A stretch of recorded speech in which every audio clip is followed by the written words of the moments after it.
Dr. Michael Koku is a physician and Maxwell Leadership Team speaker, coach, trainer, and independent executive director, well known for his ability to encapsulate complex ideas and present them in concise, compelling fashion. He helps leaders to lead more effectively so they can improve their lives personally and professionally.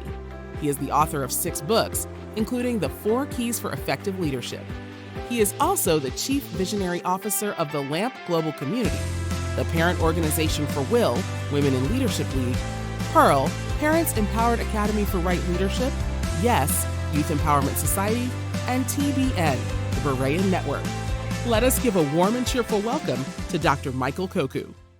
And just thank you for giving me the privilege to really be on this platform with you. Leadership is a ship, and if you want to drive a ship, you need skill set. So you don't go into a ship because you are grown. You go into a ship because you have the permission and the authority and the skill set and to be able to be the captain of the ship.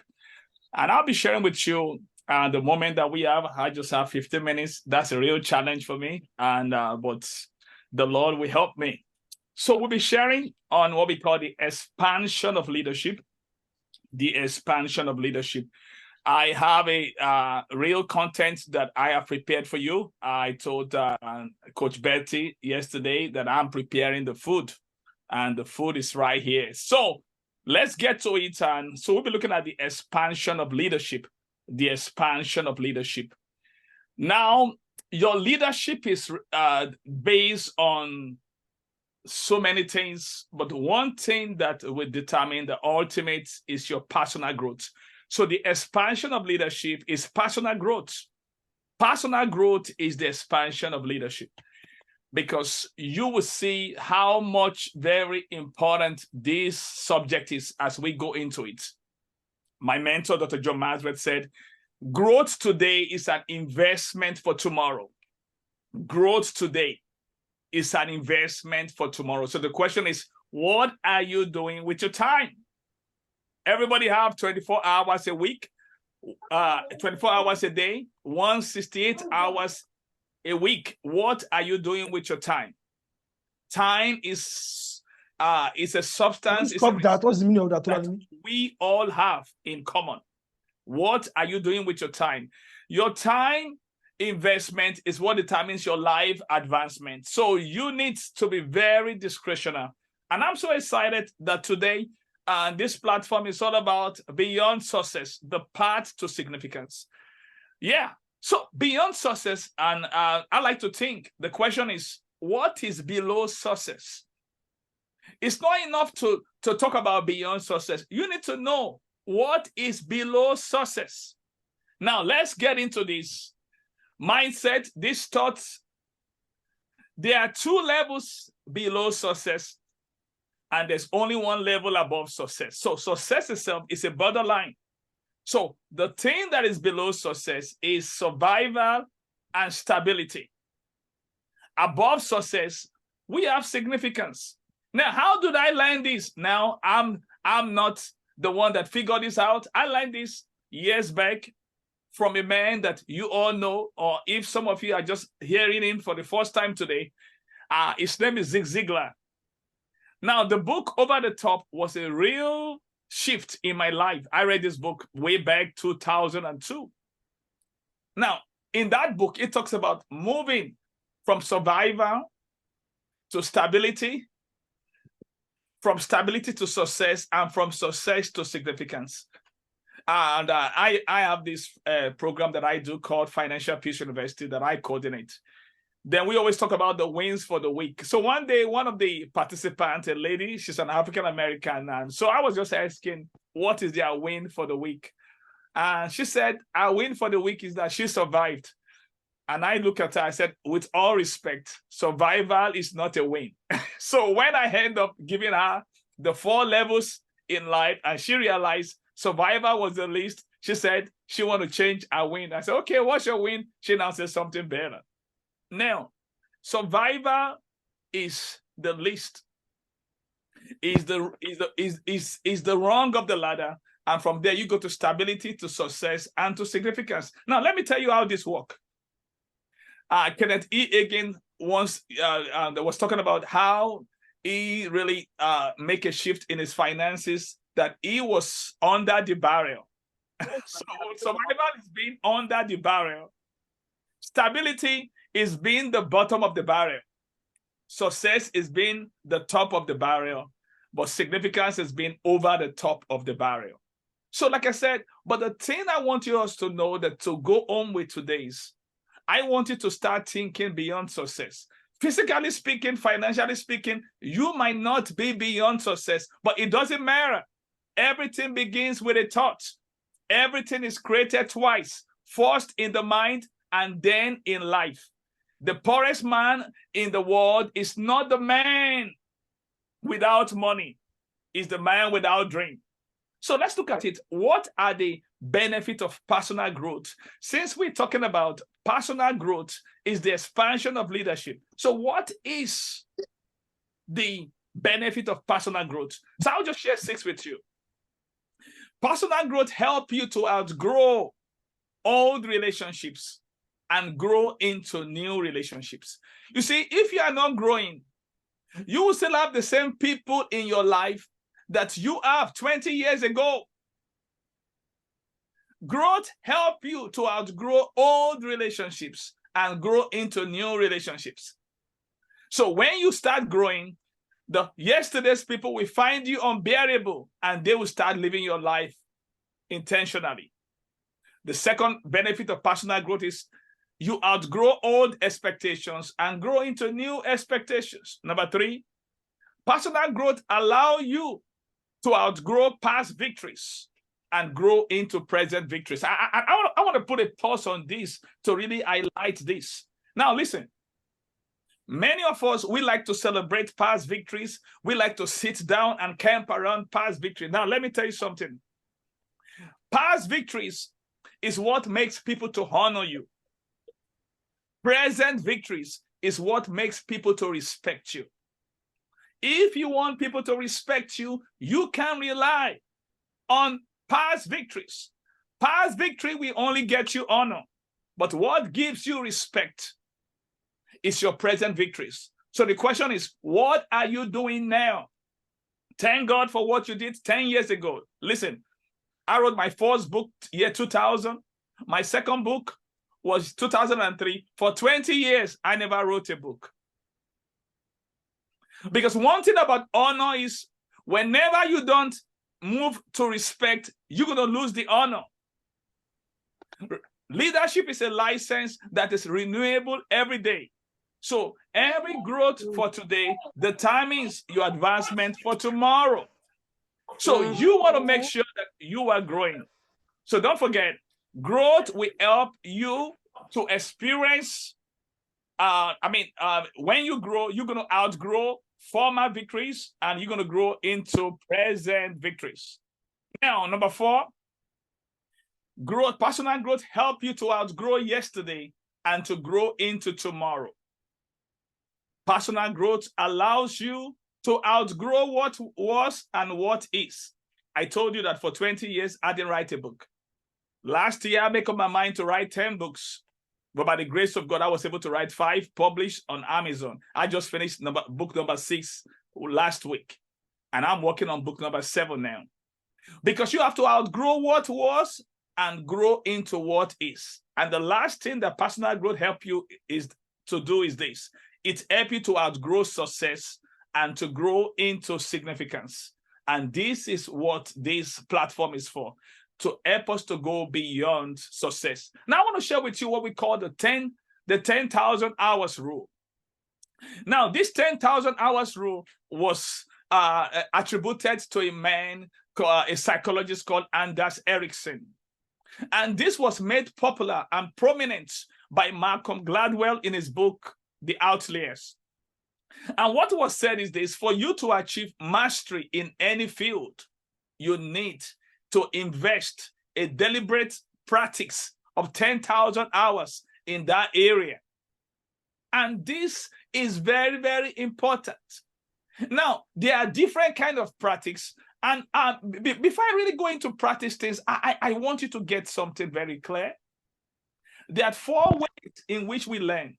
There are 4 ways in which we learn. There are 4 ways in which we learn. Now, the first way that we learn is through work that stretches us. We learn through work that stretches us. Some of us, we need to change our work. The word work means to produce, to become yourself. Work is not all about what you get. It's all about what you become. So the first way that we learn is through work that stretches us, that take us out of our comfort zone. There's no time for me to tell you there are 4 zones in life. We have the coasting zone, we have the comfort zone, we have the challenge zone, and we have the creative zone. So what you want to do is to be outside of your comfort zone. Your coasting zone is a zone in which you do less than what you've always done. Your comfort zone is a zone in which you do the same thing, same old, nothing new. Challenge zone is a zone where you do more than what you've always done. And the creative zone is not all about doing, it's all about thinking. You think more than what you've always thought. Now, like I told you, the first way to which we learn is through work that take us out of our comfort zone. Now, the second way that we learn is through practice. Through practice. Practice is the second way and the most important way that we learn. The third way that we learn is through creative conversations. Now listen, all conversations are not created equal. Many conversations are not creative in nature. So how do you know a creative conversation? A creative conversation is a conversation that creates a new idea, concept, and insight. The fourth way that we learn is through time for reflections. No matter how busy you are, you need to make time for reflections because experience is not the best teacher. But evaluated experience is the best teacher. So what you need to do is when you have time for reflection, you ask yourself 3 questions. What went right? What went wrong? And what can I do differently? Those 3 questions are what we call the reflection kickstarters. Now, having known this now, so I want to focus on that practice. And I want to give you, this beauty of practice that you need to know because out of the 4 ways of practice, because practice doesn't make perfect. Practice only makes permanence. So let me give you what I call the CDEFR kind of practice. The kind of practice I code it with acronyms. If you know me, you know you're going to get acronyms. Now, these acronyms are the alphabet C, D, E, F, and R. Now, expertise requires challenging practice, not just practice, challenging practice, a practice that takes you out of your comfort zone. Number 2, expertise requires deliberate practice. We have talked about the 10,000 hours rule. So expertise requires challenging practice. Then expertise requires deliberate practice. That means intentional practice. You have to be intentional with it. Then expertise number 3 requires extensive practice. Extensive practice. That expertise requires focused practice. It's not about being repetitive. It's all about the quality of time, the laser being focused. And expertise requires reflective practice. I already told you how to reflect. These are the things that expertise require. Now, let's come to this stuff right now. I haven't seen the dimension of practice. I want to tell you, there's a difference between intentions and intentionality. Intention means meaning well. That's what intention is all about. Meaning well. There's a lot of well-meaning people, but listen, that won't help you. What you really need is intentionality, is doing well. So we need to cross from meaning well to doing well. There's so many people with good intention, but good intention is not enough. We need intentionality. Intentionality. The law of intentionality said growth doesn't just happen. Growth happens because somebody has become intentional. Now, based on this intentionality, let me give you quickly, as I wrap up, 6 ways to intentionally grow. Let me give you 6 ways to intentionally grow, because we've talked about beyond success. This will take you beyond success. It's all about your personal growth. We've talked about the benefit. We've talked about the 10,000 hour rules, and we've talked about the 4 levels of living. I've talked about 4 ways that we learn. So let's look at it. How do you intentionally grow? Now, I want you to put in the chat box as you listening to me right now. What is it that we cost you to personally grow? I want you to get this. Personal growth is your personal responsibility. I want to put it in the chat box. Until now, what has been your investment in your personal growth? Until now, yes, I'm asking you the question. The question is for you to answer me. This is not a lecture. This is meant to be an interaction. I want to put in the chat box. What has been your commitment to investing in your personal growth? Because if you don't believe in yourself, no one will. Now, the problem is this. We have so many people that believes in their dream, but they don't own the dream. What turns you to an owner of the dream is investment, personal investment, investment of time, investment of money, and investment of the talent requires to become more efficient in what you know you are supposed to do. So let's look at 6 ways to intentionally grow. Number 1, make a personal commitment to grow. A personal commitment is a commitment in which there's no excuse. Now, listen, I can tell you where I started from. I used to be a bad reader. I know I'm supposed to read. I will take a book with me. For months, I won't read the book. I know it's good to carry a book around, but I wasn't reading the book. So I would go to my barber shop. I'll be in the barber shop. The barber will see the book and say, oh, you still reading the book? My barber is from Vietnam, and I see him every 2 weeks. Then I will go every 2 weeks. He will see the same book. You still reading this book? And one time I became embarrassed. I said, this man is getting into my business. Your business is to cut my hair and be quiet. But he's still asking me the same question every 2 weeks. Why? I was just being lazy. I wasn't reading. And I wasn't growing. Then one day I decided to make the man quiet. So what did I do? I took another book so that the man can keep quiet and stop bothering my life. So I went with another book. So when the man saw another book, he became quiet. I was so excited. I was so happy. But guess what? There's somebody that was not quiet, and that was my conscience. My conscience was louder than the barber. And my conscience was telling me that you are a fraud. You took another book to keep the man quiet, but I would never be quiet. And that day, I make a commitment to change. So you have to make a commitment to grow. And the first thing I did then is, I remember then, I joined the John Maxwell team, the Maxwell Leadership, which is John Maxwell team at that point. And the first book I read was 15 Laws of Growth. And I made a commitment to read the book 1 chapter a day. Now, that takes me to number 2. You need to make your commitment public. A shared commitment is a strong commitment. So I told my wife at home, I said, I won't sleep until I finish 1 chapter. It's only 15 chapters. I'm going to read it for 15 days. I told my coworker that, ask me if I finish my chapter for yesterday. So that's what I did. So I made a commitment to read 1 chapter per day. And guess what? I finished the book within 15 days because it's also a shared commitment. Listen, a commitment that is not public is a worthless commitment. So you have to make it public. Share with someone. Making it public is for accountability. Today, I'm reading 7 books. I read 7 books every day right now. Why? Because I choose to grow personally, not to impress anybody, but to be the best version of myself. Number 3, be specific on the area that you want to grow. Why?